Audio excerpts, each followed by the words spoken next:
Shalom Aleichem, la paracha de la semaine, parachat Vayakel.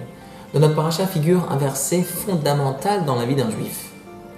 Pendant 6 jours, le travail sera effectué, mais le 7e sera un jour de Shabbat pour vous, saint pour vous, Shabbat Shabbaton pour Hachem. Eh bien, le Shabbat, comme on l'a dit, c'est une base fondamentale pour un juif.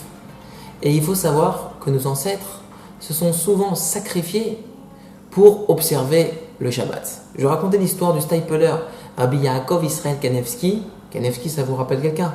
Ephraim Kanevski, effectivement, son père, le Stapler qui était le grand de la génération précédente, eh bien, a une histoire merveilleuse.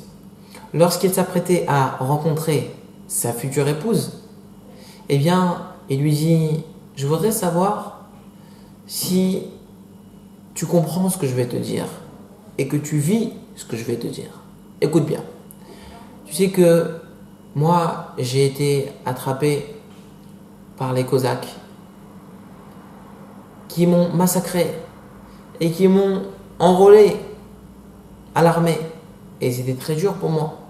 Et dès que je suis arrivé, j'ai demandé au sergent principal que moi, je ne voulais pas travailler officier pendant Shabbat.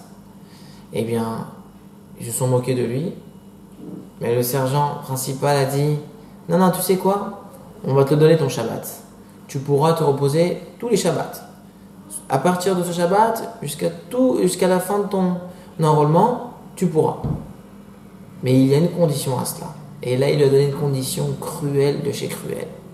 Il lui a dit tout simplement: il y aura une rangée de Cosaques à gauche, une rangée de soldats Cosaques à droite, et chacun attrapera son fusil. Et toi, tu devras marcher dans ce chemin qu'ils vont te tracer, et chacun pourra te massacrer. Avec son fusil, il pourra te frapper. Et si tu arrives jusqu'au bout de ce chemin, eh bien, tu pourras observer le Shabbat. Et voilà que le Stapler prie Hachem: Hachem, aide-moi, je veux absolument garder ce Shabbat, aide-moi. Et il commence son chemin. Et là, il reçoit des coups. Bam, bam, bam. Il tombe par terre et il essaie d'avancer encore un petit peu et encore un petit peu. Et il est en sang jusqu'au dernier coup. Et il franchit enfin la dernière limite. Et là, il lève la tête, rempli de sang, en disant: merci Hachem, je peux observer maintenant le Shabbat. Eh bien, le Stapler raconte à sa future épouse: à chaque fois que je raconte cette histoire à mes amis, ils ont du mal à comprendre comment j'ai pu recevoir tant de coups. Et moi, je leur réponds que chaque coup que j'ai reçu, c'était une joie pour moi. Je ressentais une joie, une simra, parce que ce coup, je le recevais en l'honneur du Shabbat. Et personne n'arrive à me comprendre. Et toi, est-ce que tu comprends ce que je suis en train de te dire? Et elle lui dit: je te comprends parfaitement et je vis à 100% ce que tu dis. Eh bien, mes chers amis, de cette union est né Rav Chaim Kanevski, le grand de notre génération. Voilà ce que ça veut dire se sacrifier pour Shabbat. Alors nous, Baruch Hashem, on n'en est pas là. Personne nous condamne ou nous frappe pour qu'on puisse observer notre Shabbat. Finalement, il s'agit que d'une bonne volonté.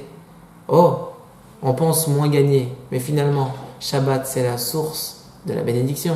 Likrat Shabbat lichu venelcha ki meko aberacha. Shabbat, c'est la source de la bénédiction. Alors, si on ne fait toujours pas Shabbat, eh bien qu'on se renforce pour accomplir le Shabbat. Et si, Baruch Hashem, on fait déjà Shabbat, eh bien qu'on le partage ce Shabbat dans une meilleure atmosphère, avec un kiff spirituel, et on est bien dans notre peau, une bonne harmonie avec les enfants, on chante tous ensemble, et on observe tous ensemble Shabbat. Shabbat n'est pas une contrainte, Shabbat est un grand kiff. Shabbat Shalom.